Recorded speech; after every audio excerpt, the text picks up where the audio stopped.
Madame, Messieurs, bienvenue dans ce plateau délocalisé de la tribune officielle à Makokou. C'est la province la plus vaste du Gabon. Elle s'étend sur plus de 46 000 km². Et oui, Lobou-Evindo est à l'honneur ce 30 août 2026 puisqu'elle va accueillir la 3e édition de la fête de la Libération. Et dans ce périple qui va nous conduire au 30 août, nous avons tenu à rencontrer l'édile de la ville de Makokou, le chef-lieu de la province, Madame le maire de la commune de Makokou. Merci d'avoir accepté de nous rencontrer. Je vous en prie. Rita Estelle Milagolo, c'est son nom, c'est bien cela. Madame le maire, peut-être pour commencer, je l'ai dit, vous êtes à l'honneur cette année. Coup de projecteur sur le G6 et particulièrement sur la ville de Makokou. Où se situe exactement votre ville lorsqu'on parle des préparatifs du 30 août? Notre ville se situe carrément au centre des préparatifs et notre ville est dans un point totalement positif. Nous sommes prêts à accueillir cet événement, nous sommes prêts à accueillir nos invités et nous sommes prêts à accueillir nos chers présidents. On voit un peu partout des chantiers, des tractopelles, etc. Peut-être revenir quand même sur le point des chantiers qui se font ici et là dans la ville de Makokou. Makokou, depuis la période de la transition, c'est pratiquement 17 chantiers structurants lancés par le chef de l'État, financés par l'État. Makokou aujourd'hui est en train de vivre mais vraiment ses meilleurs moments. Parce qu'en 2 ans, nous avons constaté le changement. La physionomie de notre commune a totalement changé et ses environs. Makokou, pour la période du 30 août, c'est essentiellement l'inauguration du relais de Livindo, l'hôtel au relais de Livindo, longtemps, près de 30 ans, fermé à l'abandon. Le président nous a fait honneur de réhabiliter pour développer le secteur touristique. Makokou, pour le 30 août, c'est l'inauguration d'un bâtiment administratif digne de ce nom. Parce que dans notre commune, lorsqu'on affectait nos frères de certaines institutions, il fallait trouver où loger, où trouver un bureau. Dorénavant, ils seront logés dignement. C'est ça aussi la restauration de la dignité dans notre pays. Makokou, c'est un marché digne, un marché municipal, enfin, parce qu'on n'en avait pas. Nos commerçantes vont enfin vendre dans des meilleures conditions, parce qu'elles vivaient vraiment dans des conditions difficiles. Elles vendaient à même le sol, tout le long de la route, bravant tous les risques possibles. Makokou, c'est l'inauguration d'une banque commerciale, la BCG, dans notre belle commune. C'est un bâtiment magnifique dans cette commune. Makokou, c'est aussi l'inauguration de 50 villas sorties de terre en espace de 4 mois. Tout ça grâce à la volonté du chef de l'État. Makokou, c'est un lycée de l'excellence avec internat. Vous savez, madame, dans notre commune, nous avons un fléau. Les problèmes de drogue aujourd'hui, c'est une réalité. Il nous fallait vraiment réfléchir comment sortir nos enfants de ce système qui commence à détruire la jeunesse ogivine. Nous avons proposé au chef de l'État de nous offrir un lycée et il nous a offert un lycée avec internat où nos enfants iraient toute la semaine et sortiront que le week-end pour aller en famille. C'est vraiment bien dans le quartier Maïga. Makokou, ce sont les voiries urbaines qui bougent. Nous avons 32 km de voiries urbaines dans la commune, mais là, nous avons commencé à réhabiliter les voiries dans les zones où nous allons inaugurer tous ces chantiers. Et 32 km, le reste, ce sera après le 30 août, parce que l'entreprise est déjà sur place et a déjà installé sa centrale à béton qui va commencer à travailler pour finir justement tous ces projets. Makokou, c'est tous ces chantiers. C'est un chapelet de chantiers, madame. Vraiment, si on commence à citer ici, nous n'allons pas terminer. C'est beaucoup et vraiment, ce que le chef de l'État fait aujourd'hui pour cette commune, c'est vraiment inédit. Personne ne pouvait penser qu'un jour, cette commune allait changer de visage. Et c'est pour ça que les Ogivins adhèrent totalement à tous les projets du chef de l'État. Madame le maire, vous avez été déléguée spéciale durant la période de la transition et il y a eu cette enveloppe de 7 milliards octroyée à chaque province. Peut-être nous dire si ces projets que vous venez d'énumérer font partie de cette enveloppe pour le compte de la ville de Makokou. Sinon, quels ont été les projets réalisés et de peut-être combien, si ce n'est pas assez discret, la commune de Makokou a pu bénéficier dans cette enveloppe? Exactement, nous avons reçu cette enveloppe. La commune de Makokou avait sa part dans cette enveloppe et nous avons identifié parce que le président, à cette même tribune, en remettant ce chèque, avait dit c'est pour réaliser des projets à fort impact social.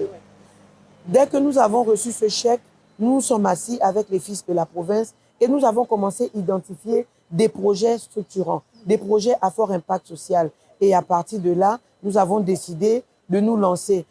À un moment, la gestion de cette enveloppe a été remise au PNUD pour une meilleure gestion parce que tout simplement, on s'est dit, nous avons eu déjà plusieurs situations. Il était peut-être important pour nous qu'on voit qui peut pouvoir bien nous gérer cette enveloppe. Et nous avons remis la gestion de cette enveloppe au PNUD. En remettant cette enveloppe, le PNUD est venu nous trouver. Nous avons travaillé sur les projets et on a commencé à réaliser certains projets qui ne sont pas encore arrivés à terme. Je dis bien dans tous les projets que je viens de citer, il ne s'agit pas de projet de cette enveloppe. Mais dans cette enveloppe, nous avons réhabilité un hôpital, l'hôpital de grandes endémies, resté longtemps fermé. Vous savez, Makoko n'a qu'un seul grand hôpital. Et là, tout le monde est concentré dans cet hôpital. Il était important qu'on commence à désengorger cet hôpital en ramenant chaque pathologie dans sa zone. C'est pour ça que nous avons réhabilité totalement l'hôpital de grandes endémies. Nous avons réhabilité des écoles, des lycées dans la commune. Dans cette enveloppe, pour notre municipalité, nous avons acheté une tractopelle, un camion ben. Et nous avons commandé, le PNUD nous a promis que ça va arriver, un focardeur aquatique. Vous savez, la commune a une particularité, est divisée et séparée par le fleuve. Et là, nous avons de l'herbe sur le fleuve qui commence à fermer. Voilà. Et là, lorsqu'on le fait manuellement pour notre collectivité, c'est hyper difficile et c'est coûteux. Donc, nous avons commandé un focardeur qui va nous soulager. Avec le focardeur, on pose sur une pirogue et on commence à tailler. Ça va nous permettre d'élaguer justement cette herbe sur le fleuve. Voici un peu les quelques projets que nous avons identifiés dans notre enveloppe. Nous ne sommes pas arrivés à terme. Cette enveloppe a fait du bruit parce qu'effectivement, on s'attendait à ce que nous arrivons à terme de nos projets. Malheureusement, les procédures sinon heureusement, s'il faut le dire ainsi, sont très longues. Or, nous ne sommes pas habitués aux longues procédures, ce qui fait que tous les projets ne sont pas arrivés à terme. Mais le PNUD nous promet de continuer après le 30 août, de finaliser tous ces projets pour que nous voyions, pour que tout ressorte de terre, ce que nous avons promis aux populations sorte. Donc, vous voyez que entre les projets de l'enveloppe et les projets lancés pendant la période de la transition, c'est énorme pour la commune de Makoko et ses environs. En espace de 2 ans, mais vraiment, je vous dis, Makoko a changé totalement de physionomie. L'aide du chef de l'État, c'est bien, mais est-ce que cela ne vient pas remettre au bout du jour la question de la décentralisation également? Récemment, vous étiez avec vos pairs à Libreville, vous avez pris part à un séminaire sur le plan national de la croissance et du développement. Est-ce que déjà les collectivités locales ont-elles été associées pour la construction de ce plan? Est-ce qu'ils tiennent compte du plan de développement local de Makoko? Nous avons justement bénéficié d'un séminaire lancé par le ministère de la Planification, à qui nous disons au passage merci, parce que ça nous a permis de comprendre qu'est-ce qu'il faut pour nos collectivités. Aucun pays ne se construit sans plan. Les grands pays comme la Chine, ils sont aujourd'hui à pratiquement 14 et 15 plans quinquennaux. C'est grâce aux plans que les grands pays se sont construits. C'est ce que nous demandons à notre pays, de construire un plan quinquennal pour pouvoir nous permettre de nous lancer et de réaliser tous ces projets à fort impact social. Et les plans se font où? Les plans se font à la base. La base, c'est la collectivité locale. Et c'est ce que nous avons demandé au ministère de la Planification, de nous associer dans la rédaction et la construction de ces plans. Parce que nous-mêmes connaissons les réalités de nos collectivités. Écoutez, chaque collectivité a sa particularité. On ne peut pas nous imposer le plan d'une commune alors que la commune de Makoko a sa particularité. Si aujourd'hui on me demande par exemple de construire un cimetière municipal, mais pour ma commune, je ne peux pas construire un seul parce que la commune est séparée par le fleuve et la commune a une particularité. Nous avons des communautés. Chaque communauté a sa culture. Donc vous voyez que si je construis un cimetière dans ma commune, il faut que je pense à l'autre rive parce que l'autre rive a sa culture. Donc vous voyez que chaque province, chaque commune a sa particularité. Et c'est ce que nous demandons à l'État central, de nous associer dans la rédaction des plans, de nous associer dans l'identification de nos projets pour pouvoir étoffer ces plans. La décentralisation. La décentralisation, les collectivités ont hâte de vivre, mais de vivre sincèrement la décentralisation. Parce qu'aujourd'hui, nous sommes encore assujettis au budget de l'État. Nous sommes concentrés à attendre chaque année. Est-ce que le budget est arrivé? Est-ce que le budget est arrivé? Parce que tout simplement, nous n'avons pas encore d'outils de production. Nous n'avons pas encore les capacités. On va peut-être nous comparer aux grandes villes, mais non. Je disais tout à l'heure, c'est une difficulté majeure, madame. C'est une difficulté majeure. la décentralisation a été amorcée. Elle est effective, il faut le dire, parce que l'État nous a déjà transféré certaines compétences, comme la gestion des carrières et autres. Et aujourd'hui, on commence déjà à vivre ça doucement, doucement. Mais les collectivités attendent, toutes les collectivités du Gabon, par ma voix, disent à l'État central, nous attendons le fonds de péréquation pour commencer à nous lancer et pour pouvoir développer nos collectivités. En tout cas, la péréquation concernera certainement tout le monde, puisqu'il y a aussi le gisement du fer de Belinga à Makoko. Mais on aura le temps d'y arriver. Makoko, Madame le maire, ce sont 32 quartiers, l'un d'eux, Mbolo, peut-être le plus important, d'ailleurs, semble être délaissé, selon ce que les populations ont rapporté à quelques-unes de nos équipes qui sont allées les rencontrer. Que répondez-vous? Est-ce que dans tous ces projets structurants, le quartier Mbolo n'a pas trouvé son compte? Alors, il faut dire ici que c'est légitime. Lorsque les populations dans une zone se plaignent, ça nous met une pression et ça nous booste à nous réveiller et comprendre quelles sont les réalités, quelles sont les difficultés réelles de ces populations. Le quartier Mbolo est un des plus grands quartiers de la commune de Makoko et nous disons tout simplement que Mbolo n'a pas été oublié. Je tiens encore ici à rassurer les populations de Mbolo. Vous savez, madame, pendant la période de la transition, lorsque nous avons lancé, par exemple, les voiries urbaines, qui était le premier projet de la commune pendant la période de la transition, nous avons amené tous les engins de l'entreprise Le Roi de Chantier dans Mbolo. Et nous avons ouvert près de 14 voies dans Mbolo. Mbolo, c'était des voies qui étaient fermées par des poubelles qui n'existaient plus. Nous avons ouvert, nous avons rechargé les voiries avec de la latérite. Nous avons tout ouvert. Mbolo, nous avons lancé un projet important pour les jeunes. C'est la construction du stade. C'est un stade qui existait. C'était juste de la pelouse. Un stade déblayé à l'époque et réalisé par le défunt ministre Moussa. Et c'est resté comme ça. Nous avons dit, Mbolo était un grand quartier. Nous allons faire de ce stade un stade moderne. Aujourd'hui, si vous arrivez là-bas, vous allez constater que les travaux ont commencé. Nous avons commencé à poser les gradins.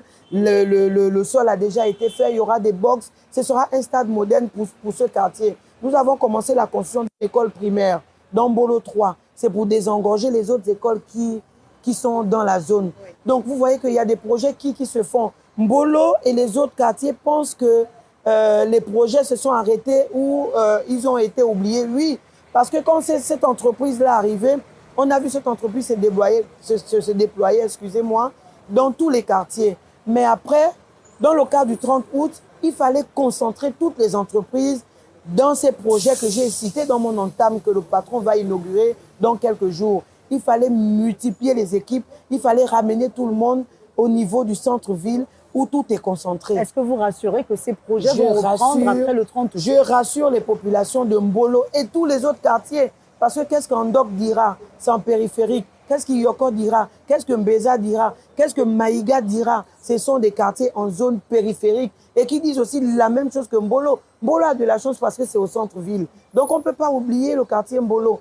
Il faut tout simplement rassurer les populations que la centrale à béton du Roi de Chantier est là, installée à Maïga. Après le 30 août, nous allons reprendre les travaux de voirie et les travaux du stade de Mbolo et de l'école de Mbolo. C'est tout simplement dire qu'aucun quartier n'est oublié dans tout ce qui se fait.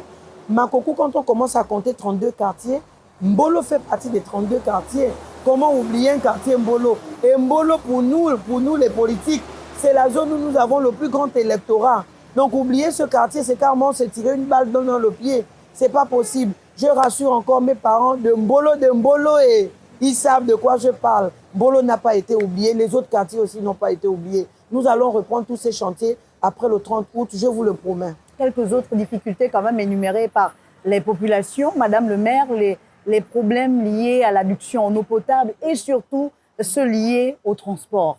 Est-ce qu'il y a une réponse concrète de la mairie par rapport à ces problèmes-là? Alors, nous avons effectivement le problème d'adduction en eau.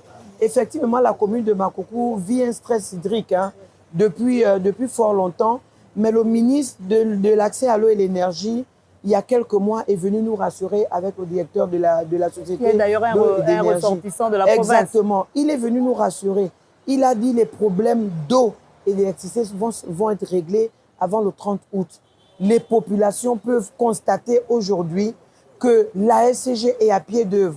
Nous avons installé les panneaux solaires, nous avons remis les lampadaires dans tous les quartiers. Ils sont en train de réhabiliter le réseau d'eau ils vont constater justement qu'on a réhabilité tout le réseau d'eau et le réseau électrique. Donc, dans quelques jours, ils vont tout lancer et la commune va commencer à vivre à nouveau. Nous avons commencé aussi à lancer les forages dans les quartiers. C'est tout simplement pour soulager et pour rassurer les populations que tout s'est fait. Concernant les transports, ils ont raison. Notre commune, c'est une réalité. Il ne faut pas se voiler la face. C'est une réalité. Nous n'avons pas assez de transports en commun. Les seuls transports en commun que nous avons, ce sont les quelques particuliers qui ont leur taxi et qui mettent sur le marché pour pouvoir soulager les populations. Et c'est ce que nous essayons de faire. C'est par là aussi l'occasion pour moi de rappeler que nous avons saisi Taxi Gab pour dire, on voit que vous avez pensé aux autres villes. Qu'en est-il de Makoko la Belle?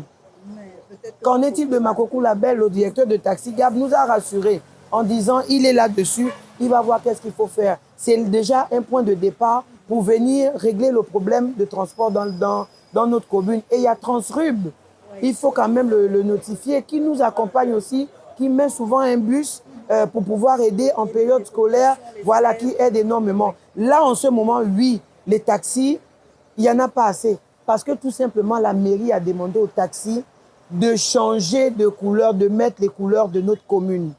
Il est hors de question qu'on reçoive des invités et que nos taxis ne soient pas propres. Donc, tous les taxis sont en ce moment dans les garages.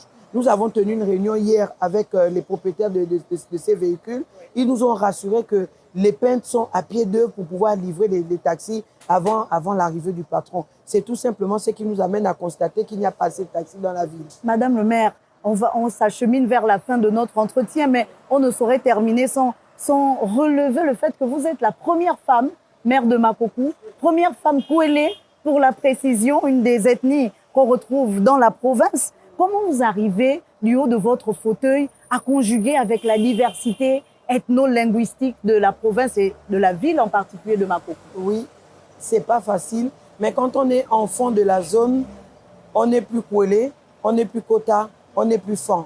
On est maire de la commune et on appartient à toutes les communautés. Mungom, Sake, Osamae, Fan, Kouélé, Kota. Et on a aussi les communautés amies. Nous avons des Aoussa, des Tchadiens, des Maliens. Ma mairesse de Makoko appartient à toutes ces communautés. Seulement que je suis une femme, oui. Je suis une femme, mais qu'est-ce qu'il faut dire? Parce que les femmes aussi savent faire. C'est pour ça, depuis la période de la transition, je suis là et j'essaie de faire à mon niveau pour changer la physionomie de ma commune et surtout donner un sens au mode de vie de ma population. Il y a le projet du fer de Belinga. On en parle depuis des années, mais c'est ici, à Makoko, chez vous. Quel impact, Madame le maire, pour votre cité? Makoko, la province de Logo-Ivindo attend impatiemment la phase exploitation du gisement du fer de Belinga, parce que c'est grâce à ce gisement que nous allons commencer à changer, mais changer totalement de mode de vie, de physionomie, comme je le disais, que les populations vont commencer à retrouver le sourire. C'est vrai que depuis la période de la transition, les populations ont retrouvé le sourire, mais je crois que ce sera un plus et un grand pas vers le développement total. Nous attendons impatiemment le développement, sinon l'exploitation du gisement du fer de Belinga. Avec le président de la République et l'entreprise qui est Fortescue Belinga, les choses avancent très bien et la collaboration est là puisque Fortescue nous accompagne. Et pourtant, ils ne sont qu'à la phase d'exploration. Mais ils ont commencé dans le cadre de leur RSE à nous accompagner avec la réhabilitation du stade de Makoko, avec la réhabilitation du CLAC qui est notre bibliothèque locale. C'est déjà un plus. Et ils nous accompagnent au quotidien. Nous attendons impatiemment l'exploitation du gisement du fer de Belinga. Madame le maire, votre ville est également, comme on le dit pour la commune d'Akanda, une ville à côté ou dans un parc, le parc de Livindo, avec de majestueuses chutes, celle de Congo. Peut-être revenir un peu sur le potentiel touristique également de Makoko. Makoko a un potentiel touristique. Le parc de Congo est dans le département de Livindo, donc pas très loin de Makoko. Nous sommes pratiquement une trentaine de kilomètres de là. Mais écoutez, je disais que Dieu nous a donné ce parc. Je pense qu'il faut que les parcs nationaux, il faut que le ministère du Tourisme se joigne aux collectivités locales pour qu'on s'asseye et voir comment on développe. Les grands pays comme Dubaï, ils ont construit leur pays grâce au tourisme. Je pense qu'avec ce que nous avons, c'est possible de construire quand même notre pays. Les chutes de Congo, c'est tellement magnifique qu'on ne peut pas rentrer là-bas et puis sortir de là-bas le même. Donc vraiment, nous invitons les populations, nous invitons les Ogivins, nous invitons tous les Gabonais des 4 coins de notre pays à venir visiter les chutes de Congo. Même après le 30 août, nous sommes disponibles. Venez calmement et venez vous ressourcer chez nous. Et il n'y a pas que les chutes de Congo, puisque le programme, Madame le maire, on va terminer par là, de ce 30 août ne commencera pas le 30 août. Il y a plusieurs activités autour. Peut-être l'occasion pour vous d'appeler également les populations à toutes ces activités. Quelles sont-elles et qu'est-ce qu'on va retrouver dans ces activités? Voilà. Alors, nous avons plusieurs activités. Nos populations sont prêtes, je vous disais. Les populations connaissent ce que nous allons faire. Pendant cette période, hormis les visites de chantier, les inaugurations, nous avons le village Ogivin qui est construit au niveau d'Alarmitan. C'est l'occasion pour aller découvrir les mains. Alarmitan, c'est quoi? Alarmitan, c'est le quartier, c'est un des quartiers de la commune de Makoko. C'est juste à l'entrée de la ville.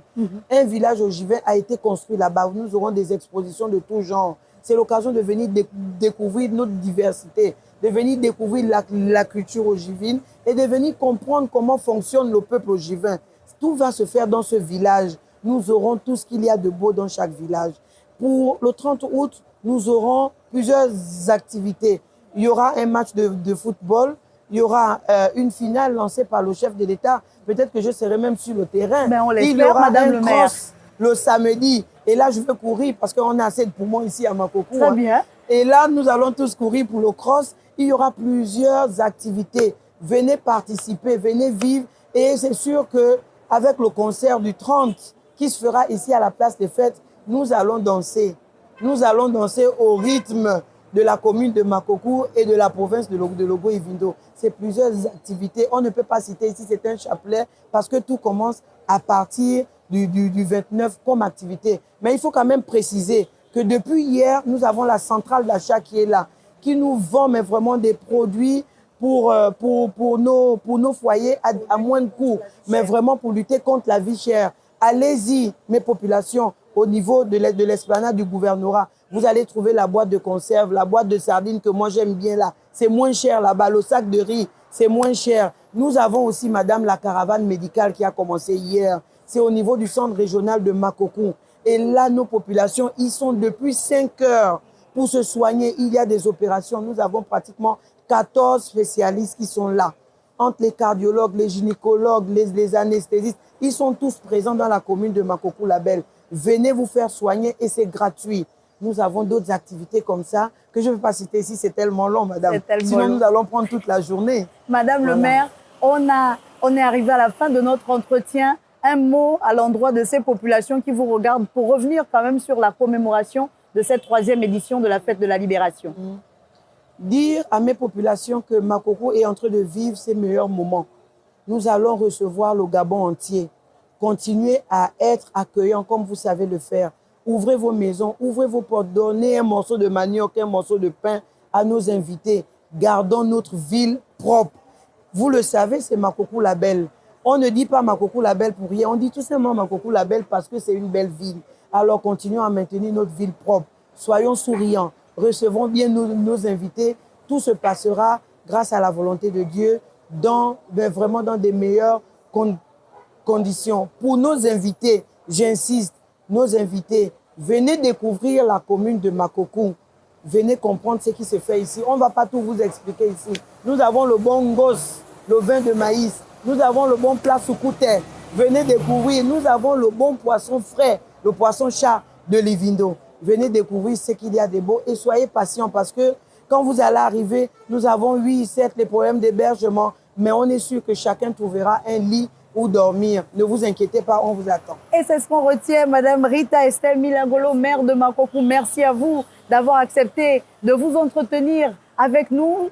Les téléspectateurs de Gabon 24 et les auditeurs de 24 FM également vous remercient. C'est ici donc que se referme ce plateau spécial délocalisé avec Madame le maire de la commune de Makoko, chef-lieu de la province de Logo-Ivindo. Il faut le rappeler, le 30 août, c'est aussi l'occasion de mettre en lumière les autres départements. Certes, on a parlé de la commune de Makoko, mais il y a le département de la Zadier avec le chef-lieu Mekambo, de la Lopé, le chef-lieu Boué et de la Mvoum avec le chef-lieu Ovan. On se dit à très vite, on espère aller également chez vous, chers habitants de la province de Logo-Ivindo, pour déposer nos valises et parler de vos belles villes et de vos beaux départements. À très vite sur Gabon 24 et sur 24 FM.